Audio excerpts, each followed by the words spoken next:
Hello, welcome to that's such a funny way to start a lesson, like walking in like it's a stage production. Hi, welcome to the second lesson of the H module. This is Mindful Beginnings, Daily Meditation for a Balanced Digital Life. I say this with every single module, but I literally cannot wait to get into this with you because it is so powerful. This stuff is just so amazing. Once you add it into your life, you change your life, and I can't wait to go over it with you. So our phones provide instant, but ultimately hollow emotional regulation. We know this. We went through this in the last two lessons, the intro and the first lesson, which was the big three. Meditation, however, is quite a bit different. It is a healthier source of emotional regulation, but it's a little bit more than that. It is such a deep and introspective way to interact with not only your emotions, but your feelings and just you at your core, which is different for everybody, which is why it's so exciting. It is one of the best things you can do for yourself. So here are some of the benefits of daily meditation. Just in general, meditation provides a deeply fulfilling way to regulate our emotions and find a state of peace almost anywhere at any time. That's what I want to really highlight here, is that it is an anywhere and anytime kind of thing. And any time.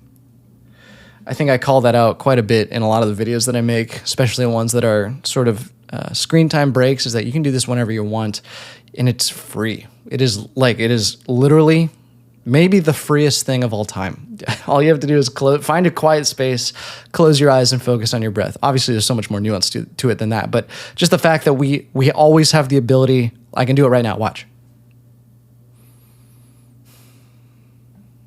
Easy, right?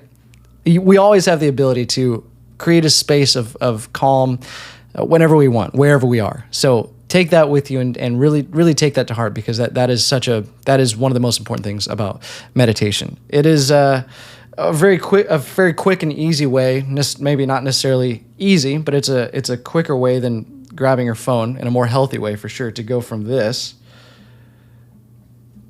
to this. Just meditate here.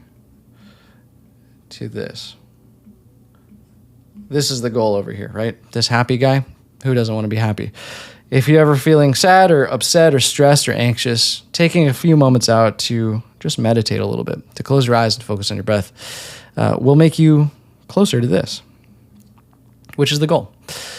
It is crucial to spend time with yourself. I love waking up early and spending time with my own thoughts. Typically, before I get in here into my office in the morning, I'll spend a couple moments with myself, and whether that's journaling or meditating, closing my eyes, breathing a little bit, it is something that is just so integral to what I do, because I need, and you do too, I think everyone does, I need to have a vice grip on an understanding of who I am and what I'm doing and why I'm doing it. And the only way I can do that is if I spend time with myself in a really mindful way, in a really intentional way as well.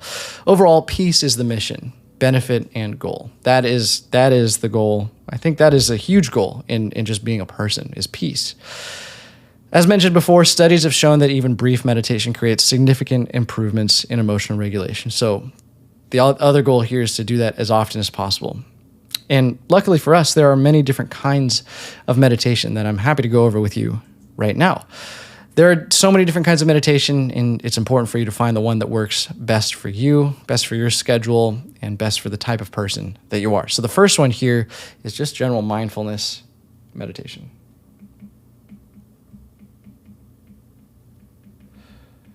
Mindfulness meditation. The next one here is guided meditation. This one here is walking, represented by a little walking figure.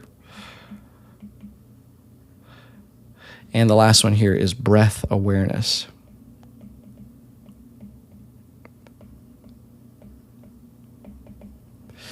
So the important thing here is not necessarily the labels that we give meditation. It says walking there. If you can't see, it's just under my little screen. The important thing here isn't necessarily the labels that we give meditation. It is the act of meditating itself, right? Like walking might not necessarily be a on paper type of meditation, but it is a meditative practice. So it's not necessarily these aren't necessarily set in stone, is what I'm saying. Mindfulness meditation, for example, is just being a little bit more aware of your body. One of my favorite ways to do this is just to do like a body scan, and that's a fairly common practice when it comes to meditating, is literally scanning down from the top of your head to the bottom of your feet, and just recognizing where you feel pain or where you feel discomfort. And then, during that, it is just cultivating a sense of mindfulness. Guided meditation is exactly how it sounds. There is typically like an audio track that you're listening to, whether it's like out loud or sometimes it's more effective in headphones, but that is just following along with the voice of someone. In this case, you can do it with me. I have a guided meditation that is included in this course. It is just following along with what someone else is saying and letting their words guide you through a mindful practice. Walking meditation is awesome. Again, this is more of a meditative practice than like on paper. This is a kind of meditation, but there are a lot of things that say walking is not only healthy, obviously, for the physical, but also the mental side of things. So taking a walk, and I think especially a screen-free walk, is super key if you want to meditate in a way that's a little bit more active. And lastly here, breath awareness. Again, this is another concept that is very common in most meditation practices. It is just being more aware of your breath. And there's so many ways that you can do that. You can count your breath, or you can I guess really that is one of the best ways. You can just be more aware of it by counting it. Meditation can happen anywhere. Could be just taking 4 conscious paced breaths.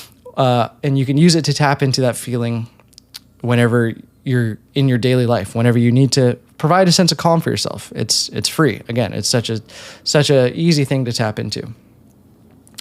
Here's some tips for integrating meditation on a daily basis. I'll go through them with you here. Anyone and everyone can and should find time to implement a little bit of meditation into their life. And the key here is this one word: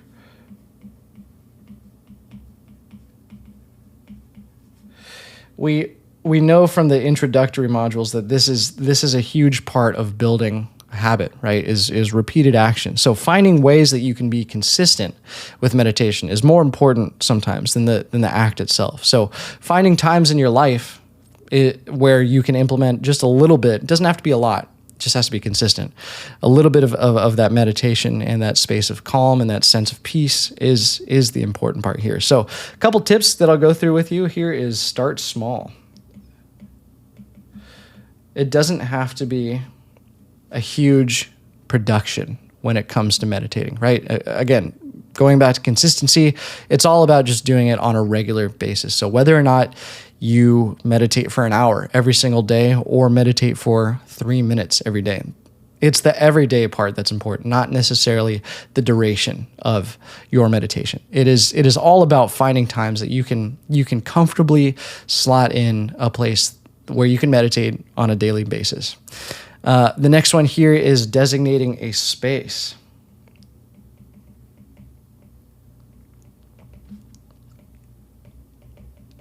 Designate space. So this is also really key for me. Over here on my couch is generally where I meditate. This couch here is actually, it's got a legal no screen rule. So I'm not ever on this couch with my phone. I read on my iPad because I highlight and I search through books for information and whatnot. But other than that, it's for napping and meditating. And I got to say, the napping doesn't really happen a lot on this couch just because it's not too comfortable. But this is my designated space for mindfulness and for meditation. It's amazing. Every time I sit down on that couch, it's almost hard to describe because it's so subconscious. It just cues me into this is the space and the time for me to take a little bit of time for myself. Another thing here is meditating at the same time. So I'm just going to write down same time. Guess you need an A, huh?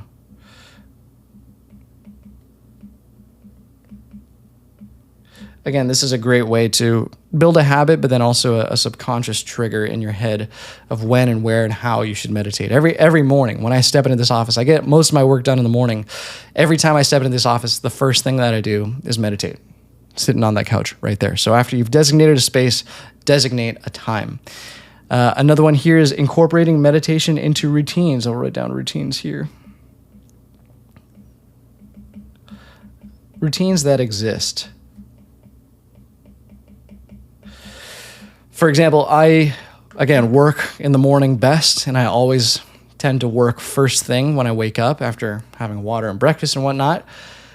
But implementing meditation at the head of that, at the start, is something that makes it so much more easy and accessible, and it reminds me that I need to do, because I already have this routine. And we'll talk about this more later. This is the concept of habit stacking.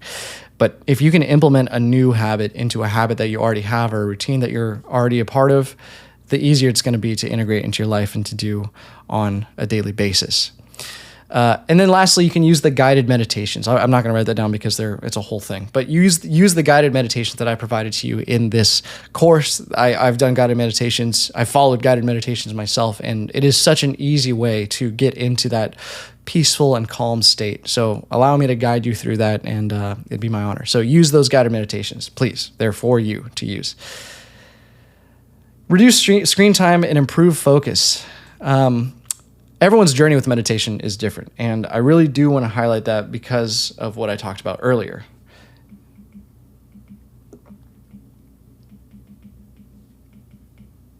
Everyone's journey is different. So, not letting yourself be discouraged by, any of the gurus that you see online, almost sounding like a contradiction here, but not getting discouraged by just the general imagery that you might have of what meditation is super key to starting even your journey with meditation. I think, again, the most difficult thing for me when I was starting meditation is not knowing how to start. And that's when my mom would always tell me the only wrong way to meditate is to not meditate. It's different for everyone. Meditation is one of those things, because of how introspective it is one of those things that is inherently different for everyone. So your version of meditation and what it feels like to meditate will inherently be different from mine. I can only give you a basic framework of how and when and why you should meditate. But in order to implement those things, you have to experience it for yourself. It feels like a muscle, and it's really encouraging to continue working it out, building not only the habit of meditation, but also the feeling that you get when you're meditating is something that you begin to be addicted to. And that's a fine thing to be addicted to, because it is the healthiest source of emotional regulation. People don't start meditation, again, because it seems daunting and complicated, but I really want to hammer it home. The only wrong way to meditate is to not meditate. So remember that as you start your journey or continue your journey with meditation, it is so important to find out what works for you. And the most important thing, again, here, I'll write it down because it's that important, is consistency. I don't care if you meditate for 30 seconds, and I don't care if you meditate for 3 hours. I don't care if you sit under a tree for 30 days and starve yourself. It's all about consistency, right? It's all about finding the moments in your day, or the parts of your routines that already exist, and slotting in meditation, but then doing it on a daily basis. That is so important. And we'll talk about that a little bit later. So that was the completion of the second lesson, meditation. And before we move on, I want to talk to you a little bit about your journal and all the questions that relate to what we just talked about. So describe your current relationship with meditation. This is under the Mindful Beginnings section. Describe your current relationship with meditation. If you've tried it before, what was your experience like? If not, what has prevented you from starting a meditation practice? Again, just calling out these moments of awareness of why, A, you do it, or B, you don't do it, is really key for understanding how to approach a informed strategy moving forward. It's understanding your habits already and why you do or don't do it. And then which technique for integrating meditation into your daily life feels the most achievable to you? Is it using guided meditation, or is it stacking it with another habit that you already have? Or is it just understanding and finding little parts of your day that you can hit a little 3-minute breathing session? There's also the guided meditations that I talked about before, which I'm super excited to bring you and to finally have. People have been asking me about it for over a year, really. I've tried to make my voiceovers as calming as possible. I think that's sort of the nature of what I do online. And I've always wanted to do guided meditation. So to have them here for you for free, included in this course, is so amazing. It's a starting place. as it can be difficult and scary to start meditation. You know this if you've tried. I definitely know this. And I wanted to make it easy and as approachable as possible. Meditation doesn't have to be hard. It shouldn't be hard. It actually isn't hard, but maybe there's some mental barriers. So getting into meditation via guided meditations is an amazing way to start. So use these guided meditations to provide a jumpstart to your meditation practice. You don't necessarily need to rely on them every single time. You're welcome to, but I really encourage you to use these and then find ways to sort of wean yourself off of them when you're ready. There's no rush. There's no timeline on meditation. There shouldn't ever be. It is all for you. And remember, the goal is peace, and it's also the benefit of meditation. So thank you so much for listening and watching, hopefully taking notes and answering the questions to the second lesson of the H module. This only gets more exciting as we move forward. The next one, we'll talk about physical exercise and flexing your mind through a more healthy source of dopamine. So thanks for being here, and I'll see you in the next lesson.